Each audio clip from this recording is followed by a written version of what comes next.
बिस्मिल्लाहिर्रहमानिर्रहीम। अस्सलाम वालेकुम। आप सबको बीएम यूनिवर्स में खुश आमदीद कहता हूँ। हमारा आज का टॉपिक है व्हाट इज रिसर्च प्रोसेस। तो आज हम रिसर्च प्रोसेस के जो स्टेप्स हैं उनको समझेंगे।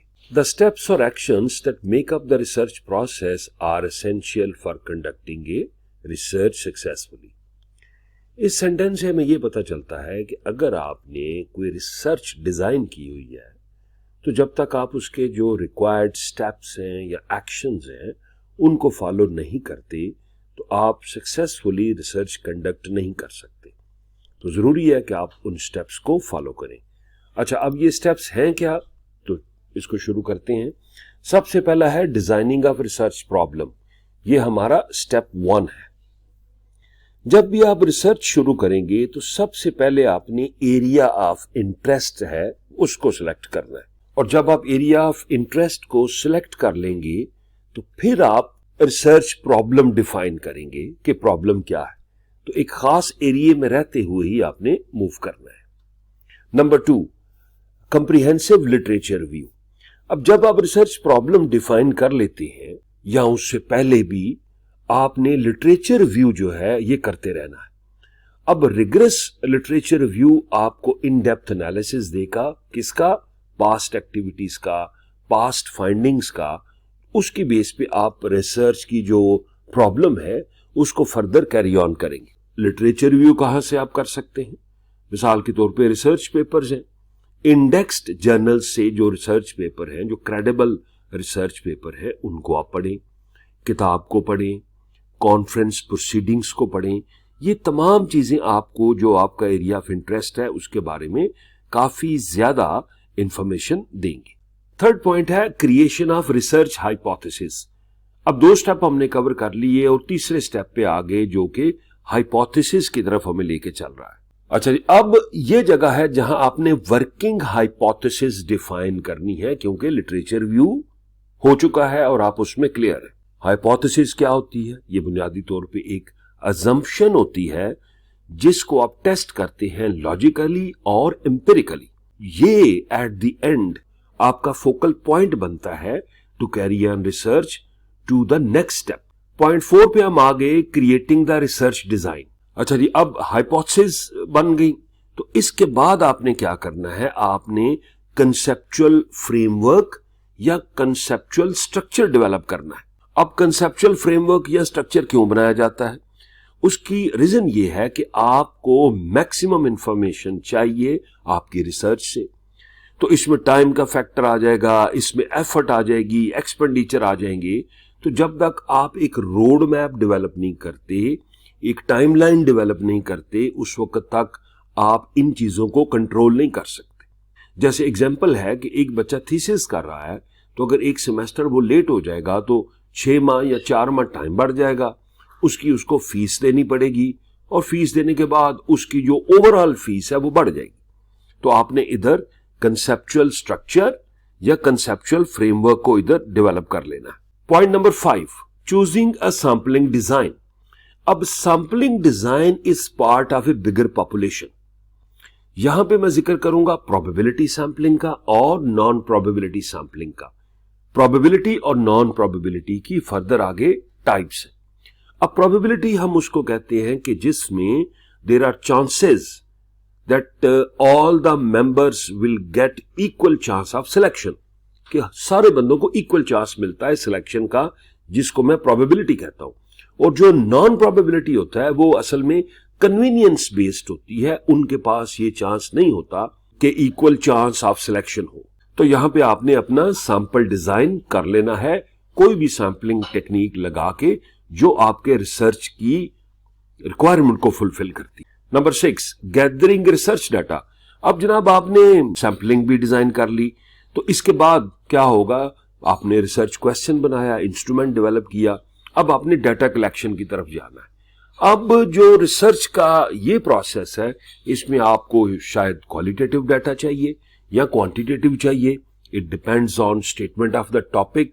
आप मेरा लास्ट वीडियो लेक्चर देखें, उसमें मैंने बड़ी डिटेल में बताया है कि जो रिसर्च डिजाइन है वो कितने किस्म का है। तो उसमें हम ये फोकस करते हैं कि क्या टूल रिक्वायर्ड है या क्या टूल बेस्ट है जो आपकी रिसर्च की, क्या टूल बेस्ट है जो आपके रिसर्च के लिए रिक्वायर्ड होता है। तो आप डाटा कलेक्शन करते हैं। अब डाटा कलेक्शन कैसे हो सकती है कि आप पर्सनल इंटरव्यू करें, बंदों से डायरेक्ट मिलें, या आप टेलीफोन करके डाटा की कलेक्शन करें, या आप ईमेल कर दें। तो इन 3-4 पॉइंट से आप अपना वो सर्वे जो आप करना चाह रहे हैं वो क्वेश्चनेयर बंदों में फ्लोट कर सकते हैं और फिर आप डाटा कलेक्ट कर सकते हैं। Point number 7, implementation of the project.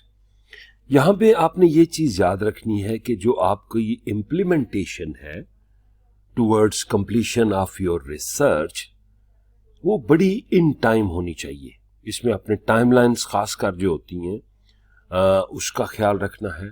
Correct dates पे जो आपने चीज़ें डिज़ाइन की हैं उनको आपने फॉलो करना है, और डाटा जो आप कलेक्ट कर रहे हैं should be adequate and dependable. इस किस्म की एक्टिविटीज आप इसमें करेंगे। Point number 8, data analysis. अब आपने डाटा कलेक्ट कर लिया। यहां पे एक बात काबिल जिक्र है कि रॉ डाटा जो है उसकी इटसेल्फ कोई इंपॉर्टेंस नहीं होती जब तक हम उसको कनेक्ट नहीं करते from one variable to other variable. तो डाटे को आपने नए सिरे से तरतीब देनी होती है so as to put in some software. आप सॉफ्टवेयर यूज करते हैं जैसे SPSS है, स्मार्ट PLS है, लिजरल है, इमॉस है।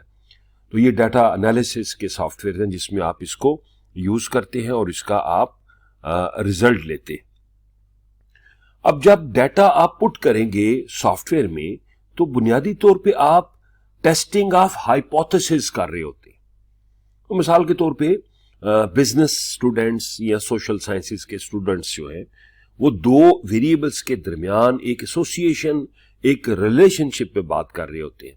तो आपने वो टेस्ट करनी होती है थ्रू डाटा लेके, तो सॉफ्टवेयर में आप उसको टेस्ट करते हैं।